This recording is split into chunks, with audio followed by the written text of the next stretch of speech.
യെഹെസ്കേൽ പ്രവാചകന്റെ പുസ്തകം 37-ാം അധ്യായത്തിന്റെ 3-ാം വാക്യം. അവൻ എന്നോട്, മനുഷ്യപുത്ര, ഈ അസ്ഥികൾ ജീവിക്കുമോ എന്ന് ചോദിച്ചു. അതിന് ഞാൻ, യഹോവയായ കർത്താവേ, നീ അറിയുന്നു എന്ന് ഉത്തരം പറഞ്ഞു. തന്റെ മുൻപിലെ അസാധ്യതകളിൽ കർത്താവ് ചിലത് പറഞ്ഞാൽ നടക്കുമെന്ന് വിശ്വസിച്ച പ്രവാചകൻ ഇതാ ഉണങ്ങിയ അസ്ഥികളെ നോക്കി കർത്താവിൽ ആശ്രയിച്ച് പ്രവചിക്കാൻ തുടങ്ങി. ദൈവശബ്ദം കേട്ട് പ്രവചിക്കുവാൻ തുടങ്ങിയ അതേ പ്രവാചകൻ കണ്ടത് തനിക്ക് മുൻപിൽ ഉണങ്ങിക്കിടന്ന അസ്ഥികൂമ്പാരങ്ങൾ ഇതാ ഒറ്റ സൈന്യമായി തീർന്നിരിക്കുന്നു. ഈ പ്രഭാതത്തിൽ ഈ വചനങ്ങളിലൂടെ കർത്താവ് നമ്മോട് സംസാരിക്കുകയാണ്.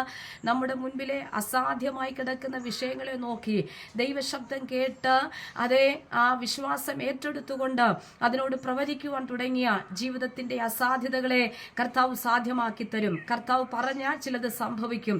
കർത്താവ് അരുളി ചെയ്താൽ ചില വിടുതലുകൾ നടക്കും. അങ്ങനെയെങ്കിൽ ശതാധിപൻ വിശ്വസിച്ചു, അങ്ങ് ഒരു വാക്ക് കൽപ്പിച്ചാൽ മതി, എന്റെ ബാല്യക്കാരന് സൗഖ്യം വരും. അതേ, കർത്താവ് പറഞ്ഞാൽ നമ്മുടെ ജീവിതത്തിലെ അസാധ്യതകൾ മാറി വലിയ ചില ദൈവപ്രവൃത്തികൾ നമുക്ക് മുൻപാകെ വെളിപ്പെടും. അങ്ങനെയെങ്കിൽ അതേ, ഈ പ്രഭാതത്തിൽ വിശ്വാസത്തോടെ നമുക്ക് കർത്താവിൽ ആശ്രയിച്ച ദൈവശബ്ദം കേട്ട് നമ്മുടെ ജീവിതത്തിന്റെ സാധ്യതകളെ അതേ നോക്കി കർത്താവിൽ ആശ്രയിച്ചുകൊണ്ട് ചിലത് നമുക്ക് കൽപ്പിക്കാം. ദൈവപ്രവൃത്തി നമ്മുടെ ജീവിതത്തിൽ വെളിപ്പെടും.